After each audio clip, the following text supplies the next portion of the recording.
Hello student, आज के lecture में हम लोग देखने वाले हैं क्लास 12th के मॉडर्न फिजिक्स का next chapter dual nature of matter, प्रकाश की द्वैत प्रकृति। हम लोग ने सेमीकंडक्टर, एटॉमिक फिजिक्स और न्यूक्लियर फिजिक्स ऑलरेडी पूरा कर चुके हैं।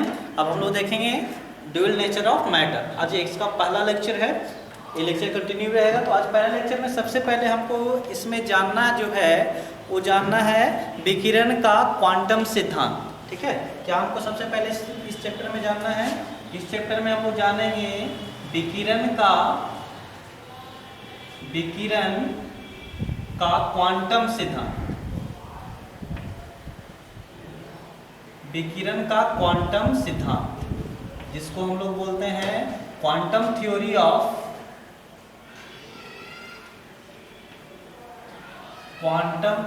Of radiation. ठीक है, जो रेडिएशन होता है, रेडिएशन आप लोग जानते होंगे विकिरण। पहले इसको समझते हैं अच्छे से, आपको पूरा अच्छे समझ में आएगा। देखिए आप, जैसे आपका ये सन है, ठीक है, इस तरह से सन है आपका। तो इससे जो लाइट पहुंचता है, अर्थ है, अर्थ का सरफेस है, जो लाइट पहुंचता है वो लाइट किस तरह से आता है? तो लाइट जो आता है वो रेडिएशन आता है इसका। ठीक है, सन का क्या आता है आपका? रेडिएशन। रेडिएशन का मतलब इसका विकिरण आता है। ठीक है, अब यहाँ से जो ये निकलता है लाइट, ठीक है, लाइट एनर्जी, सन से जो लाइट एनर्जी निकलता है वो लगातार कंटिन्यूअस नहीं होता है। ठीक है, वो आपका कंटिन्यूअस नहीं होता है। जो भी सन से लाइट आता है, एनर्जी आता है मेरे पास, या कहीं से भी कोई भी ऐसा सिस्टम है जहाँ से विकिरण या रेडिएशन निकल रहा है। रेडिएशन का मतलब एनर्जी किसके फॉर्म में? लाइट के फॉर्म में। तो जहाँ से निकल रहा है वो क्या होता है? कंटिन्यूअस नहीं होता है। क्या नहीं होता है जी? आपका ये जो लाइट निकलता है वो कंटिन्यूअस नहीं होता है। क्या होता है? डिस्क्रीट होता है। क्या होता है? डिस्क्रीट। कंटिन्यूअस का मतलब हुआ हर एक ऊर्जा का मान हो सकता है। मतलब कंटिन्यूअस करने का मतलब हुआ 1.1111 जूल है, तो नेक्स्ट कितना होगा? 1.1112। मतलब जितना भी प्रकार का एनर्जी है, जितना भी, वो सब का सब संभव होगा तो क्या होगा? उसको हम लोग कंटिन्यूअस बोलेंगे। मतलब टोटल ऑल टाइप का एनर्जी जब निकलेगा, ठीक है, उसका वेरिएशन जो होगा, मतलब सभी होगा तो उसको कंटिन्यूअस बोलेंगे, लगातार, मतलब सभी एनर्जी। लेकिन ऐसा होता नहीं है। क्या होता है आपका? ये डिस्क्रीट होता है। मतलब कुछ निश्चित एनर्जी का ही क्या होता है? ये मल्टीपल होता है। ठीक है, कुछ निश्चित एनर्जी का ही मल्टीपल होता है। मान लो 2 जूल है, 4 जूल है, 6 जूल है, 8 जूल है, 10 जूल है, इस टाइप से। मतलब ये 2 का मल्टीपल है सब। ऐसा नहीं बीच में 3 आ जाएगा, ऐसा नहीं होगा। ठीक है, जो भी लाइट निकलता है समथिंग कांस्टेंट एनर्जी जो होता है उसी का मल्टीपल में, गुणज में निकलता है, पूर्ण गुणज में निकलता है। ठीक, मतलब जो लाइट होता है वो क्या होता है? जो कहीं से भी कोई भी सिस्टम है जहाँ से विकिरण का उत्सर्जन जो होता है वो कंटिन्यूअस ना होकर क्या होता है जी? डिस्क्रीट होता है। मतलब एनर्जी के एक मिनिमम क्या होता है? मिनिमम क्वांटिटी होता है, उसी में वो निकलता है। ठीक है, और मिनिमम पैकेट, छोटा छोटा पैकेट के रूप में निकलता है। ठीक, छोटा छोटा पैकेट है। आपको और ज़्यादा चाहिए तो इसको दो पैकेट कर लीजिए। मान लीजिए यहाँ से जो एनर्जी निकल रहा है ये छोटा सा पैकेट एनर्जी का है। ठीक, आपको ज़्यादा चाहिए तो ढेर सारा ऐसा पैकेट मिलेगा। ठीक, जिससे आपको ढेर सारा एनर्जी हो जाएगा। ठीक, तो जहाँ से लाइट निकल रहा है वो स्मॉल पैकेट ऑफ एनर्जी, मतलब डिस्क्रीट फॉर्म में निकलता है। इस स्मॉल पैकेट ऑफ एनर्जी को हम लोग क्या बोलते हैं? नाम दिए हैं फोटोन। क्या नाम दिए हैं जी? फोटोन दिए हैं। इसका मिनिमम एनर्जी फिक्स होता है कि एक फोटोन का मिनिमम एनर्जी जो होगा इतना ही होगा। आपको ज़्यादा नहीं चाहिए तो ढेर सारा फोटोन एक साथ मिल जाएगा और आपको नया एनर्जी बनाएगा। तो हम लोग पहले इसका लिख लेते हैं, ये क्वांटम सिद्धांत है क्या, उसके आगे हम लोग सब कुछ देखेंगे। तो यहाँ से हम लोग पॉइंट वाइज लिखना स्टार्ट करेंगे।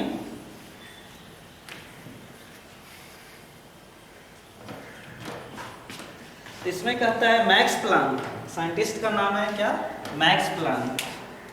कहता है मैक्स प्लांक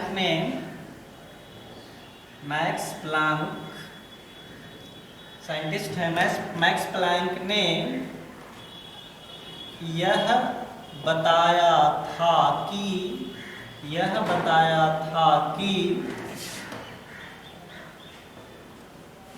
किसी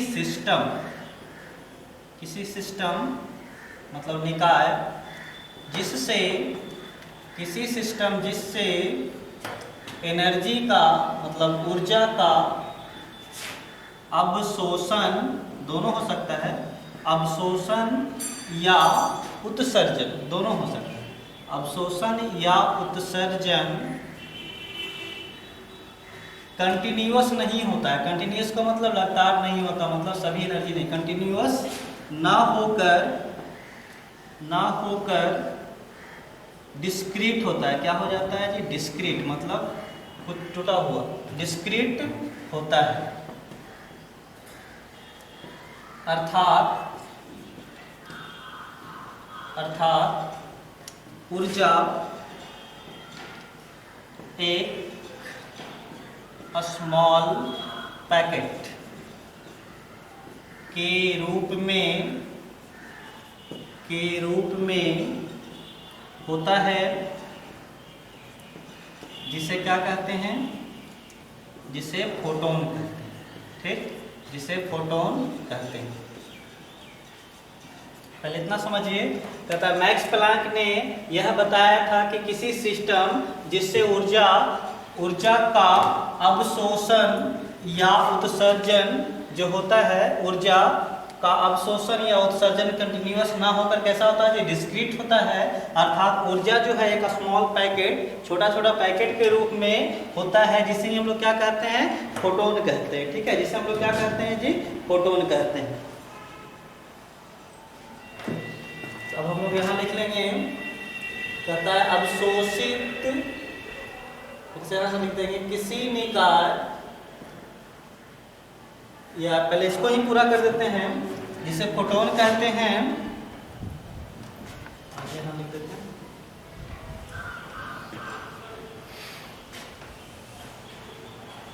लिख सकते हैं किसी निकाय मतलब सिस्टम से उत्सर्जित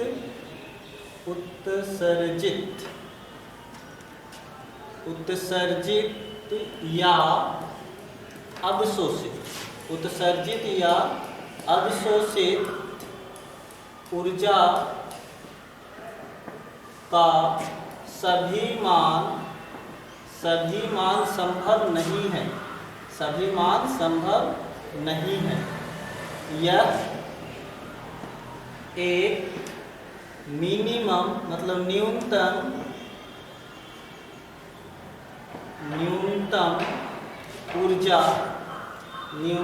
ऊर्जा का पूर्ण गुणज होता है। ठीक, इसे क्या कहा जाता है जी? इसे हम लोग विकिरण का क्वांटम सिद्धांत कहते हैं। इसे विकिरण का क्वांटम सिद्धांत कहते हैं। समझिएगा अच्छे से बात को, क्या है यहाँ पे लिखा हुआ।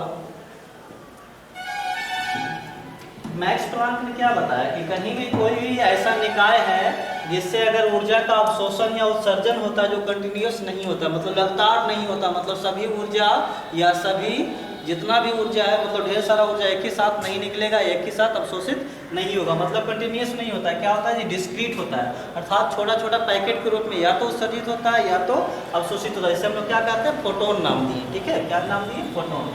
और उसके बाद में लिखा हुआ किसी निकाय से उत्सर्जित या अवशोषित ऊर्जा का सभी मान संभव नहीं है, टोटल मान संभव नहीं है। ठीक, एक न्यूनतम ऊर्जा का पूर्ण गुणज होता है, जो न्यूनतम मान, सभी मान संभव नहीं है, लेकिन यह क्या होता है? एक न्यूनतम वैल्यू होता है, जो कि एक फोटोन का एनर्जी है, वो आगे बताएंगे।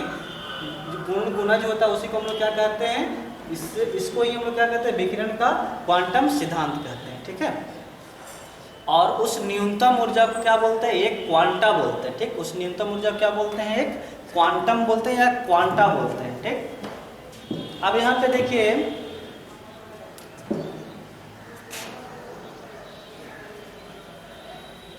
यह न्यूनतम एनर्जी जो होता है, यह न्यूनतम ऊर्जा एक फोटोन का ऊर्जा होता है। क्या होता है जी? एक फोटोन का ऊर्जा होता है। कम से कम जो न्यूनतम ऊर्जा कहीं से निकलेगा वह किसका होगा? एक फोटोन का होता है। ठीक, अभी फोटोन का ऊर्जा किस प्रकार से दिया जाता है वो आगे हम लोग लिखेंगे। पहले इतना आप एक बार वीडियो पॉज करके लिख लीजिए। वीडियो पॉज करके जल्दी से लिखिए, लिख लिए होंगे? लिखे जल्दी से। हो गया होगा, चलिए ठीक।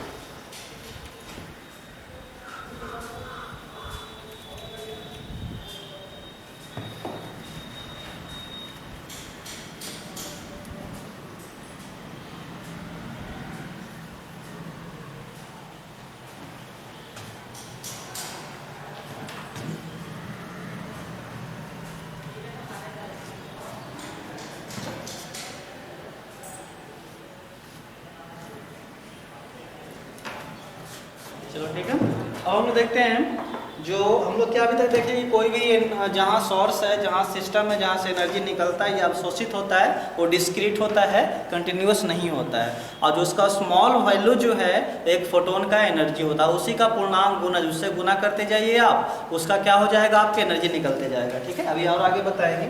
अब एक फोटोन का जो एनर्जी है, जो सबसे छोटा वैल्यू हुआ, जो देखिए क्या हुआ है, एक सिस्टम है जहाँ से मान लीजिए एनर्जी निकल रहा है, उत्सर्जित हो रहा है, तो छोटा छोटा पैकेट के रूप में निकलेगा। ठीक है, किसके रूप में निकलेगा, छोटा छोटा पैकेट के रूप में निकलेगा। वो जो छोटा पैकेट है उसी का नाम दिया गया है, क्या दिया गया है, फोटोन। अब इस फोटोन का जो एनर्जी है वो किस पे निर्भर करता है, ठीक, तो वही देखने वाला है। अतः फोटोन का ऊर्जा, फोटोन का ऊर्जा विकिरण के, रेडिएशन जो निकलेगा विकिरण के आवृत्ति, विकिरण के आवृत्ति के समानुपाती होता है। फ्रीक्वेंसी, किसके, फ्रीक्वेंसी के समानुपाती होता है।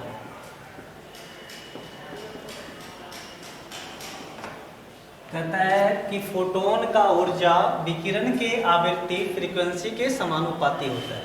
मतलब फोटोन का ऊर्जा अगर E लिखें कि समानुपाती हुआ किसके, आवृत्ति, जो कि क्या लिखते हैं, न्यू।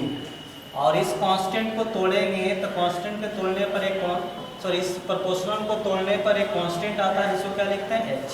तो E बराबर कितना हो गया, H न्यू। E बराबर कितना हो गया जी, H न्यू हो गया। ठीक है, जहाँ पे H क्या है, यहाँ पर H जो है एक कांस्टेंट है, क्या है, एक कांस्टेंट जिसका नाम क्या दिया गया है, प्लैंक्स कांस्टेंट। क्या नाम दिया गया है जी, प्लैंक्स कांस्टेंट। आपको पहले भी कभी सुने होंगे इसका नाम। और इसका जो वैल्यू होता है 6.626 इंटू 10⁻⁻24 इंटू, इसका यूनिट होता है जूल इंटू सेकेंड होता है। ठीक है, प्लैंक्स कांस्टेंट का वैल्यू कितना होता है जी, 6.626 इंटू 10⁻⁻34 होता है। थोड़ा सा मिस्टेक यहाँ पे लिख कर दिए हैं। H का जो वैल्यू होता है वो याद रखना है, कितना होता है, 6.626 इंटू 10⁻⁻34 जूल इंटू सेकेंड।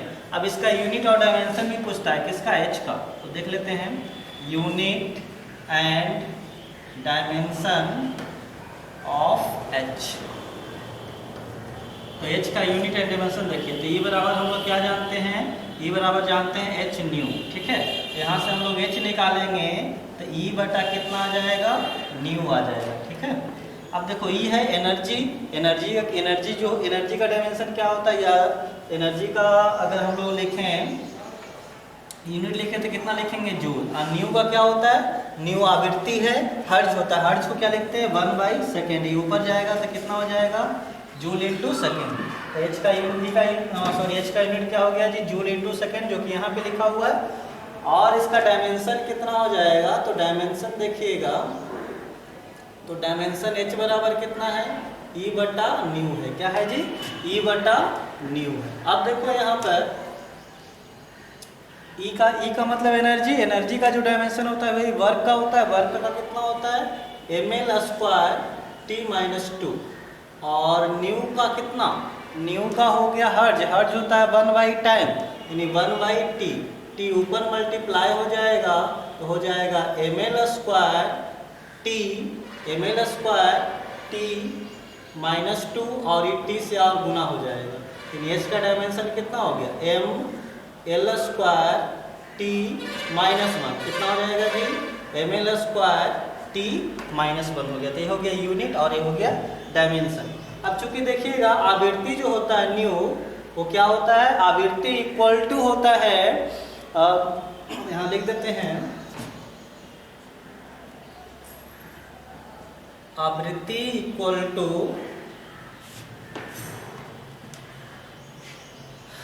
वेग बाई तरंग दैर्घ्य। आवृत्ति इक्वल टू क्या होता है? वेग बाई तरंग दैर्घ्य होता है। ठीक, यानी आवृत्ति की जगह न्यू लिखेंगे, वेग को हम लोग क्या लिखते हैं? सी, प्रकाश का वेग लेते हैं, और तरंग दैर्घ्य कितना लेते हैं? लैम्डा।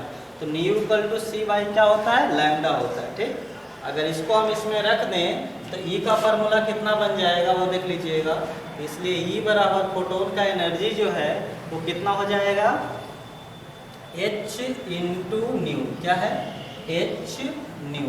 और न्यू का वैल्यू क्या होता है? सी बाई लैम्डा। तो एच न्यू की जगह सी बाई लैम्डा। ठीक, तो ई का वैल्यू फाइंड करिए। ई का वैल्यू आपको, ये फार्मूला आपको याद रखना। फिर सुनिएगा, तथा फोटोन का ऊर्जा जो है विकिरण के आवृत्ति के फ्रीक्वेंसी के समानुपाती होता है। तो ई समानुपाती कितना हो गया? न्यू। समानुपाती हटाएंगे तो क्या आएगा? एच। तो ई बराबर एच न्यू। ई बराबर कितना होगा? H new. एच क्या है आपका? कांस्टेंट है, जिसको हम लोग प्लैंक्स कांस्टेंट कहते हैं। और एच का वैल्यू कितना होता है? 6.26 × 10⁻⁻34 जूल इंटू सेकेंड। और इसका यूनिट और डायमेंशन कितना होता है? यूनिट और डायमेंशन जो होगा वो कैसे निकलेगा? ई बराबर एच न्यू, यहाँ से एच निकाल लिए तो एच बराबर ई बटा न्यू हो गया। ई का यूनिट जूल होता है, न्यू है आवृत्ति। आवृत्ति को लिखते हैं 1 टाइम पीरियड, मतलब 1 टाइम, तो 1 सेकेंड, ऊपर चल गया जूल इंटू सेकेंड हो गया। यहाँ से डायमेंशन निकाल दिए, और इसका डायमेंशन कैसे निकाले? ई बराबर ई बटा न्यू। ई का मतलब एनर्जी। एनर्जी का डायमेंशन किसके इक्वल होता है? वर्क के इक्वल होता है।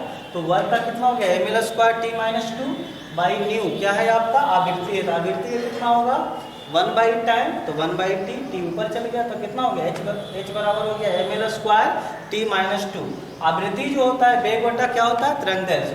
तो आवृत्ति का न्यू ले लिए, वेग किसका लेंगे? तो ये फोटोन है, फोटोन का मतलब लाइट, यानी प्रकाश। तो प्रकाश का वेग कितना हो गया? 80 है। इसका तरंग दैर्घ्य कितना हो गया? लैम्डा। तो ई बराबर एच न्यू तो पहले जानते हैं, और न्यू की जगह क्या रख दिए? सी बाई लैम्डा। क्या रख दिए जी? सी बाई लैम्डा। तो ई का फार्मूला कितना हो गया? फोटोन का एनर्जी कितना होता है? याद रखना, ऑब्जेक्टिव का बहुत ही बार बार पूछते रहता है। ठीक है, ये ऑब्जेक्टिव में बार बार पूछते रहता है, इसको आपको ध्यान में रखना है। क्या ध्यान में रखिएगा? ई फोटोन का जो एनर्जी होता है, ई बराबर एच न्यू बराबर एच सी बाई लैम्डा। इसको एकदम याद रखना है। ठीक है, ये भूलना नहीं, चैप्टर में बहुत ज़्यादा यूज होगा। ई बराबर कितना? H nu equal to h c बटा लैम्डा। यहाँ पे ई क्या है? फोटोन का एनर्जी, एच क्या है? प्लैंक्स कांस्टेंट, न्यू है आपका आवृत्ति विकिरण का, एच प्लैंक्स कांस्टेंट, सी प्रकाश का वेग, और लैम्डा विकिरण का तरंग दैर्घ्य। ये आवृत्ति के रूप में लिखा हुआ है, तरंग दैर्घ्य के रूप में लिखा हुआ है। जल्दी से इसको नोट कर लीजिए, आप नोट करिएगा वीडियो पॉज करके।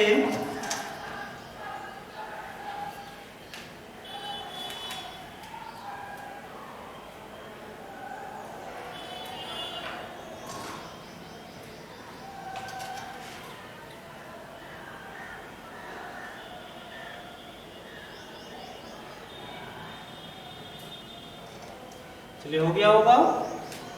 चलो हम रफ कर देते हैं इसको।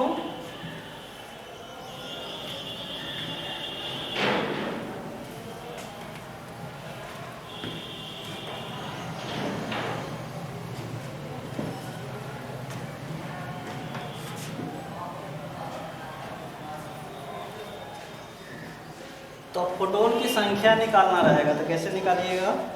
ठीक, तो फोटोन की संख्या देखिए, या विकिरण का ऊर्जा देख लेते हैं। विकिरण का ऊर्जा, विकिरण का ऊर्जा मतलब जो रेडिएशन निकल रहा है उसका ऊर्जा एनर्जी क्या होगा? तो ई आर यहाँ पे लिख देते हैं। रेडिएशन किसका? Energy of radiation E R. तो एक फोटोन का एनर्जी ईपी, ईपी का मतलब फोटोन। तो रेडिएशन का ऊर्जा जो होगा वो फोटोन की ऊर्जा का कितना होगा? n times. मतलब मान लीजिए आपको n फोटोन वहां से निकल रहा है, तो एक फोटोन का ऊर्जा ep, तो n फोटोन का ऊर्जा कितना? n ep। ठीक है, अब यहाँ से हो गया ई आर n, और ep का मान कितना होता है? h new. तो यहाँ से हम लोग क्या लिख सकते हैं? फोटोन का जो ऊर्जा, सॉरी विकिरण का जो ऊर्जा होगा वो कितना होगा?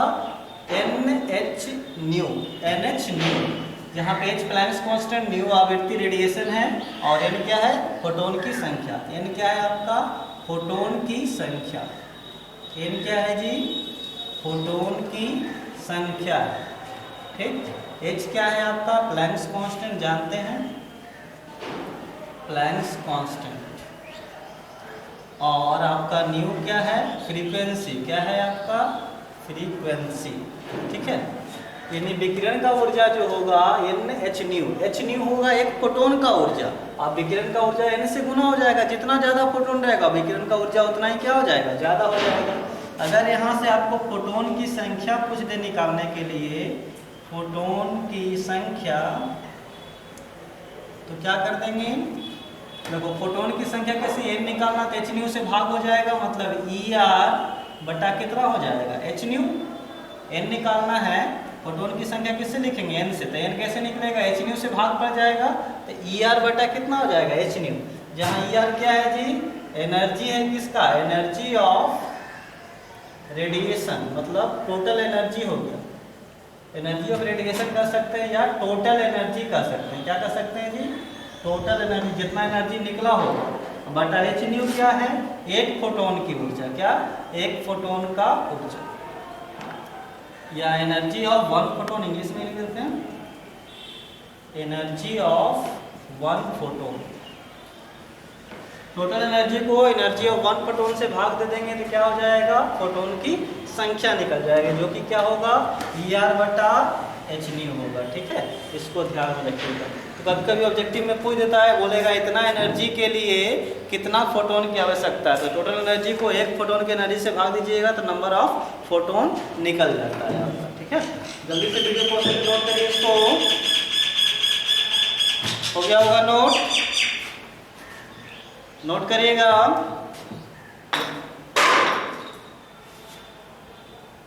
चलिए, अब हम लोग यहाँ तक क्या देख चुके हैं? फोटोन के बारे में जान चुके हैं और क्वांटम थ्योरी के बारे में जान चुके हैं। प्लैंक्स क्वांटम थ्योरी के बारे में, विकिरण के लिए प्लैंक्स क्वांटम थ्योरी हम लोग जान चुके हैं।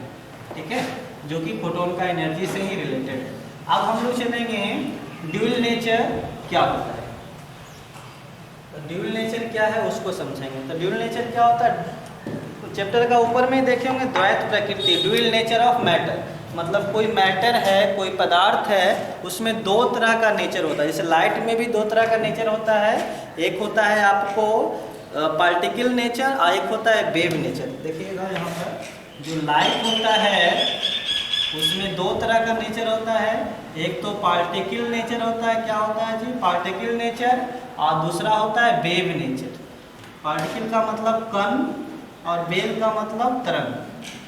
तो कोई भी प्रकाश है, और लाइट में पढ़िएगा आप लोग, तो लाइट में बताया गया है कि जो लाइट है वो दो तरह से बिहेव होता है, पार्टिकल के रूप में भी और तरंग के रूप में भी, कण के रूप में भी और तरंग के रूप में भी। उसी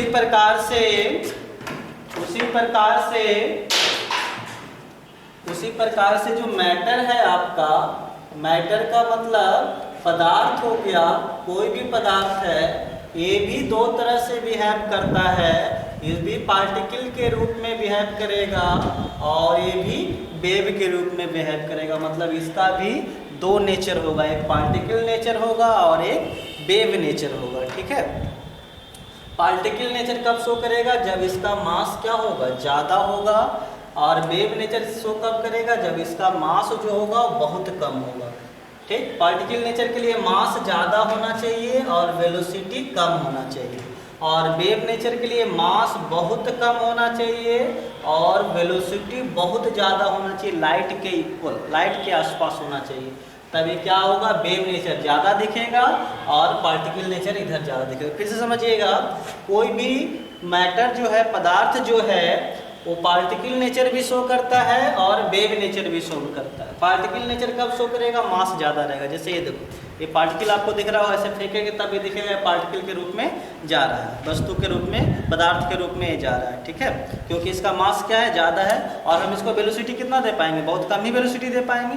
लेकिन देखिए, जब वेव के रूप में कम रहेगा, जैसे इलेक्ट्रॉन है, आप लोग देखेंगे इलेक्ट्रॉन तो नहीं देखेंगे, मतलब इलेक्ट्रॉन जानते होंगे। इलेक्ट्रॉन का मास क्या होता है? आप लोग को पता होगा 9.11 × 10⁻³ किलोग्राम। -31 किलोग्राम, बहुत मास इसका क्या है? बहुत कम है और इसको बहुत हाई वेलोसिटी दे दिया जाए तो ये आपको किस तरह से बिहेव करेगा, वेव नेचर शो करने लगेगा, मैटर के रूप में नहीं शो करेगा। लेकिन आप लोग जानते हैं इलेक्ट्रॉन का मास होता है, कम ही होता है लेकिन होता है, तो हम लोग क्या कर सकते हैं कि कोई भी मैटर जो है आपको पार्टिकल नेचर भी शो करता है और वेव नेचर भी शो करता है। ठीक है, इसको हम थोड़ा सा लिख लेते हैं, एग्जाम में तो आएगा लेकिन कॉन्सेप्ट के लिए इसको लिख लेते हैं।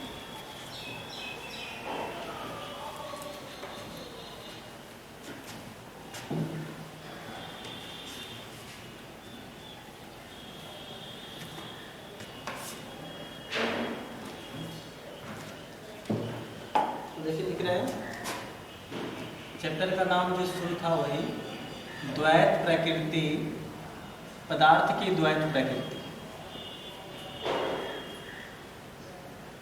पदार्थ की द्वैत प्रकृति।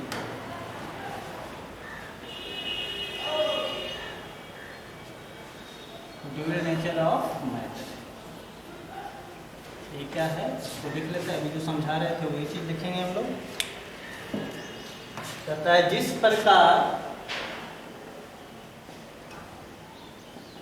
प्रकार प्रकाश लाइट दोहरी प्रकृति अर्थात कण मतलब पार्टिकल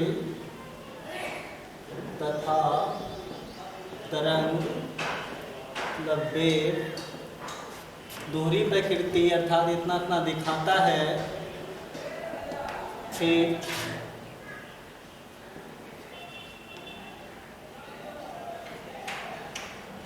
उसी प्रकार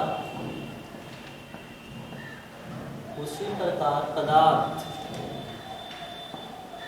की भी दोहरी प्रकृति होता है। क्या होता है? दोहरी प्रकृति होता है। यह कण मतलब पार्टिकल तथा तरंग, क्या हो गया जी, वेव, दोनों नेचर दिखाता है। मतलब कोई भी आपको मैटर है वो दो नेचर दिखाएगा। इसमें क्या होगा आपको, इसका पार्टिकल नेचर भी होगा और इसका क्या होगा जी, वेव नेचर भी। ठीक है, पार्टिकल नेचर भी होगा और वेव नेचर भी, दोनों दिखाएगा। आपको बताए थे मास ज़्यादा रहेगा तो पार्टिकल नेचर ज़्यादा शो होगा और वेव उसका वेलोसिटी ज़्यादा रहेगा, और मास कम होगा तो उसका वेव नेचर ज़्यादा शो होगा। लेकिन होगा दोनों, एक साथ दोनों रहता है। कोई कभी पार्टिकल नेचर ज़्यादा शो करेगा, कभी वेव नेचर ज़्यादा शो करेगा। पहले इसको वीडियो पॉज करके लिख लीजिएगा। अब मेन यहाँ से स्टार्ट होता है टॉपिक, आगे लिख लिए होंगे, लिख लीजिए जल्दी से।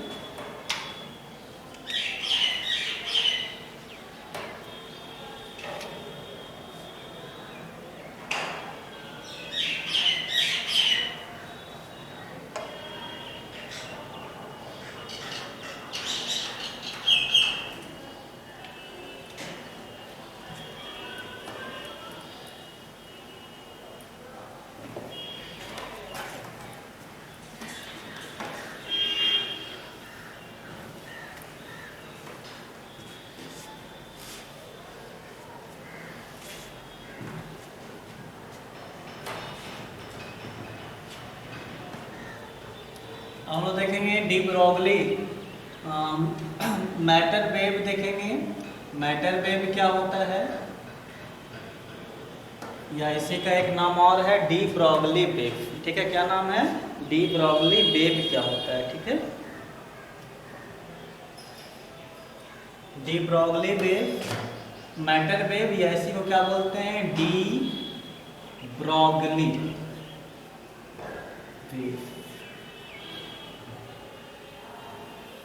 मैटर वेव या डी ब्रॉगली वेव क्या होता है उसको हम लोग जानेंगे। हिंदी में क्या लिखेंगे, मैटर का हिंदी क्या होता है? द्रव्य तरंग। क्या लिखेंगे जी? द्रव्य, द्रव्य नहीं द्रव्य तरंग, या इसी का नाम क्या है? डी ब्रॉगली, डी ब्रॉगली तरंग।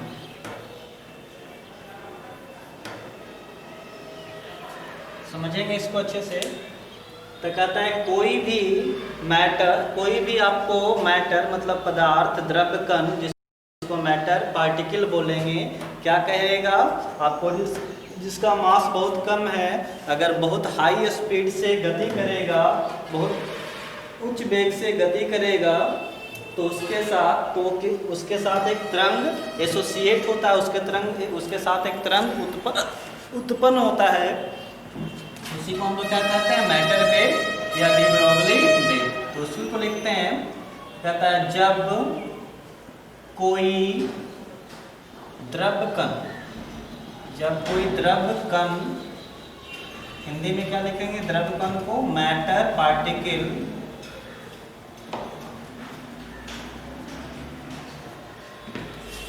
जैसे कि जैसे हो गया इलेक्ट्रॉन, प्रोटॉन,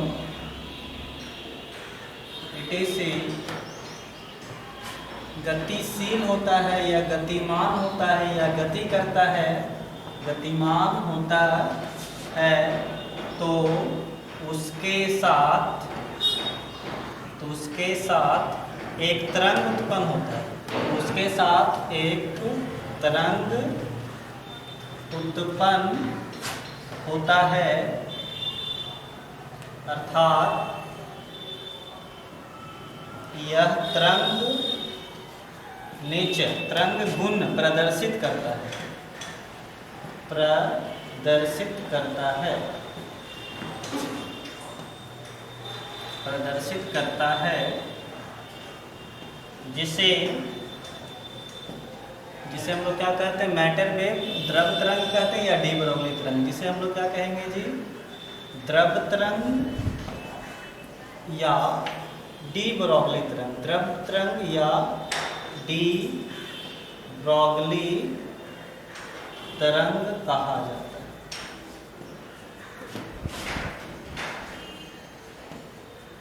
जिसे हम लोग क्या कहते हैं? द्रव्य तरंग या डी ब्रॉगली तरंग कहते हैं। ठीक है, अब हम लोग इसका फॉर्मूला देखेंगे, डी ब्रॉगली तरंग दैर्ध्य का फॉर्मूला देखेंगे, तरंग दैर्ध्य का व्यंजक देखेंगे। तो जल्दी से पहले अब इतना नोट कर लीजिए, जल्दी से नोट कर लीजिए, इसको कर लिए होंगे नोट, वीडियो पॉज करके नोट कर लीजिए। डी ब्रॉगली तरंग दैर्ध्य क्या कहता है? जब कोई द्रव्य कण जैसे इलेक्ट्रॉन हो गया, प्रोटॉन हो गया, etc, गतिमान होता है, गति करता है, तो उसके साथ क्या होता है? एक तरंग उत्पन्न होता है, अर्थात वह तरंग उनको दिखाता है, जिसे ही हम लोग क्या कहते हैं? द्रव्य तरंग कहते हैं या डी ब्रॉगली तरंग कहते हैं। ठीक है, अब इसका फॉर्मूला निकालेंगे। कोई भी तरंग होता है तो उसका तरंग दैर्ध्य होता है, उसके लिए हम लोग फॉर्मूला निकालेंगे। ठीक हो गया होगा?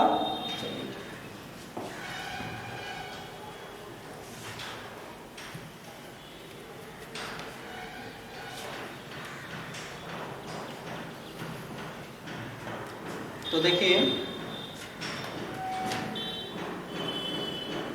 मैटर वेव जो होता है या डी ब्रॉगली तरंग का तरंग दैर्ध्य, डी ब्रॉगली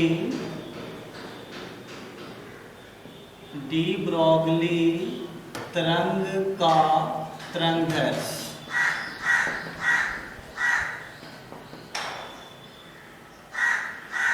हम लोग देखेंगे। डी ब्रॉगली तरंग का तरंग दैर्ध्य, wavelength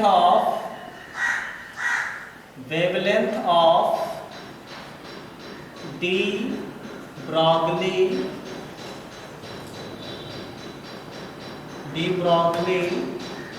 wave. De Broglie wave जो होता है, मतलब कोई कण, जिसे कण को वेलोसिटी हम लोग देंगे, तो इसके साथ जो आपको डी ब्रॉगली तरंग दैर्ध्य होगा, उसी को हमको क्या करना होगा? फाइंड करना होगा। तो किस तरह से फाइंड होगा वो देखिए यहाँ पर। तो इसके लिए हम लोग क्या करेंगे? मान लेंगे एक ऑब्जेक्ट है जो कि आपको मान लेते हैं एक ऑब्जेक्ट है जिसका मास कितना है? m है, या एक फोटोन है, मान लेते हैं क्या है जी? एक फोटोन है जिसका मास कितना है? m है। हम लोग मान लेते हैं, माना कि, या इस तरह से लिख सकते हैं, फोटोन की ऊर्जा कितना लिख सकते हैं हम लोग, फोटोन की ऊर्जा E बराबर हम लोग कितना लिख सकते हैं, h न्यू लिख सकते हैं। ठीक है, फोटोन की ऊर्जा कितना लिख लेते हैं, E बराबर h न्यू। अब देखिएगा इस फोटोन का समथिंग हम लोग मास मान लेते हैं। हम क्या लिखते हैं, माना कि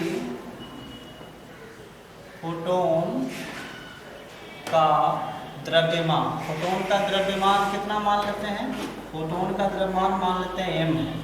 तो आइंस्टीन, तो क्या हो जाएगा, आइंस्टीन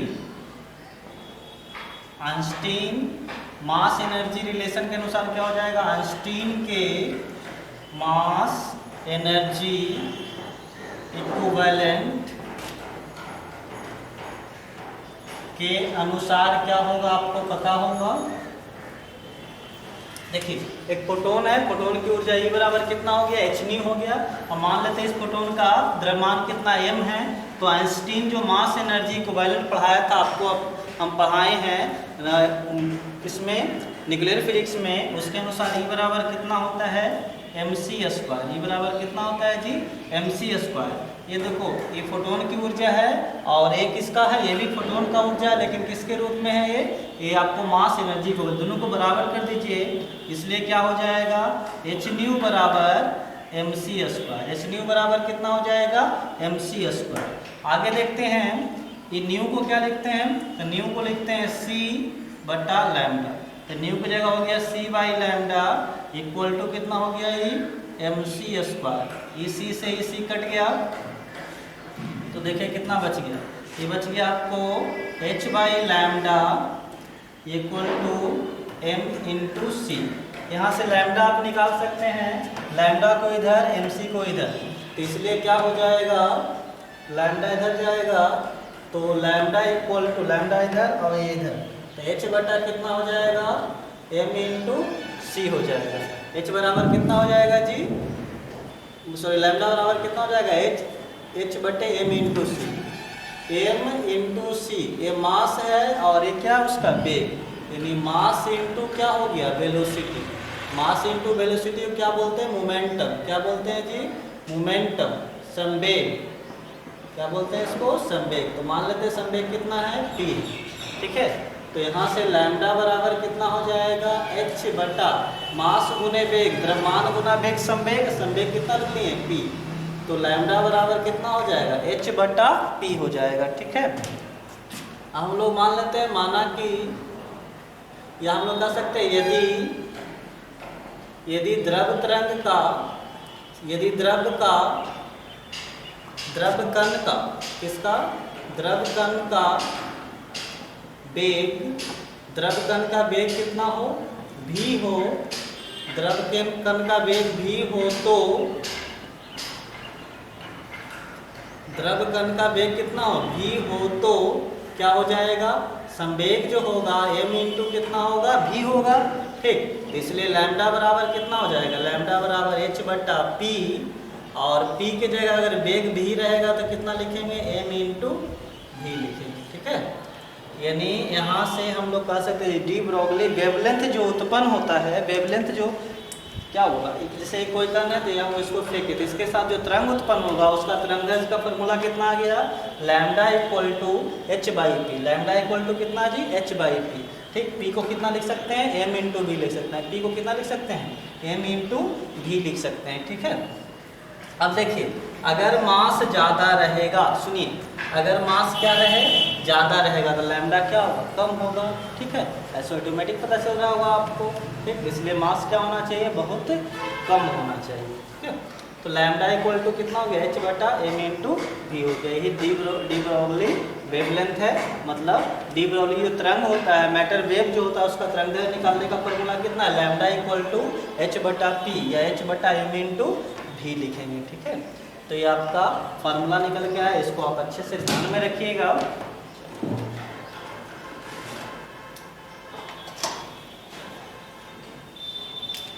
इसको नोट कर लीजिएगा, वीडियो पॉज करके जल्दी से।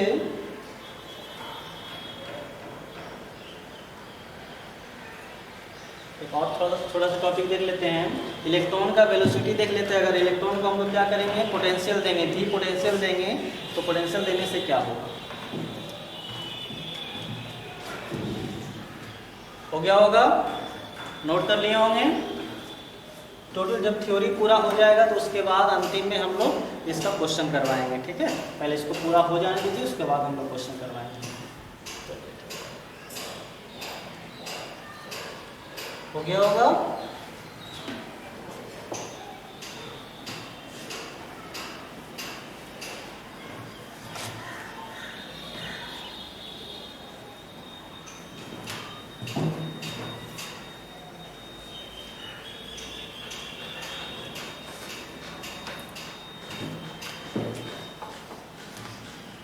हेडिंग है कि भी विभवांतर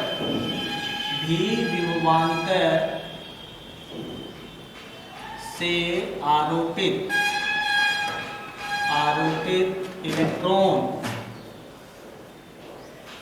भी विभवांतर से आरोपित इलेक्ट्रॉन का de Broglie wavelength, de Broglie तरंगदैर्घ्य, डी ब्रॉगली तरंगदैर्घ्य,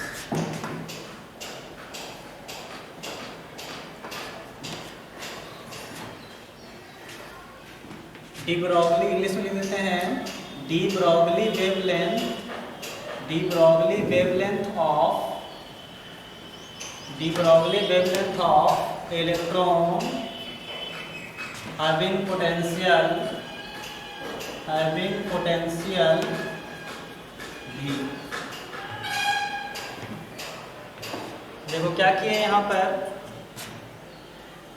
इस तरह से इधर पॉजिटिव और इधर क्या नेगेटिव, इस तरह से दो तार लगा दिए। इधर से हम लोग क्या किए जी, एक बैटरी लगा दिए, कितना पोटेंशियल का, भी पोटेंशियल, ठीक, इधर प्लस इधर माइनस।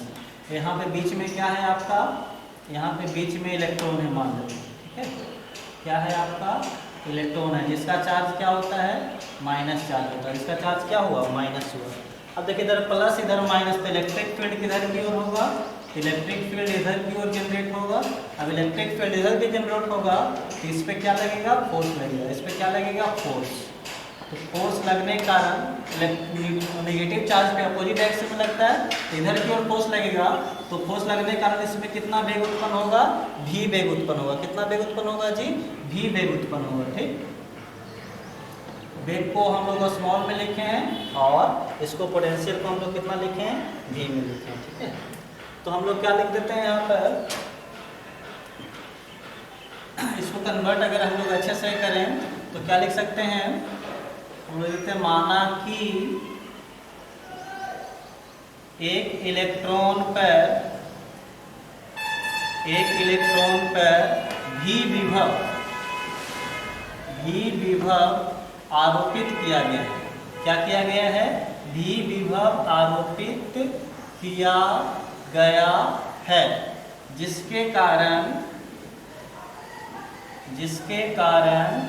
उसमें या जिसके कारण उसका वेग जो है, जिसके कारण उसका वेग कितना हो जाता है, भी हो जाता है, जिसके कारण उसका वेग कितना हो जाता है, भी हो जाता है।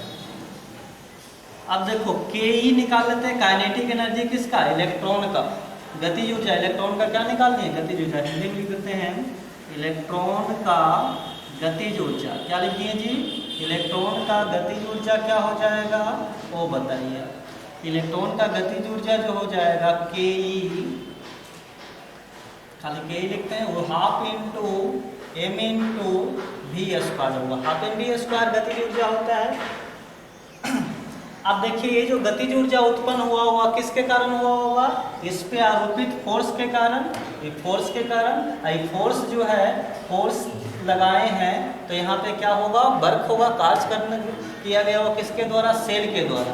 तो सेल के द्वारा किया गया कार्य निकाल लेते हैं, बैटरी के द्वारा या सेल के द्वारा किया गया कार्य निकाल लेते हैं, सेल के द्वारा किया गया कार्य या ऊर्जा भी बोल सकते हैं, ठीक। ई सेल लिख देते हैं, ठीक है, ई सेल नहीं लिखो, W लिख दो खाली W।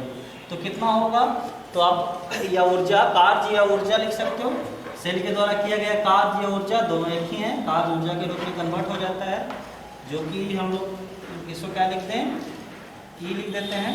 ऊर्जा कितना होगा, तो किसी भी कोई भी कण है अगर उसमें भी विभवांतर से आरोपित किया गया है तो उसका जो ऊर्जा निकाला जाता है, आपको इलेक्ट्रोस्टैटिक्स में पढ़े होंगे, चार्ज इनटू यहाँ Q इनटू क्या लिखा जाता है जी, V लिखा जाता है। अगर Q को हम लोग किससे मल्टीप्लाई कर दें, V से, उसके विभव से, तो उसका क्या हो जाता है, एनर्जी निकल जाता है। अब यहाँ पे देखिए जो इलेक्ट्रॉन है, इलेक्ट्रॉन का चार्ज कितना होगा, E इंटू कितना हो गया, V।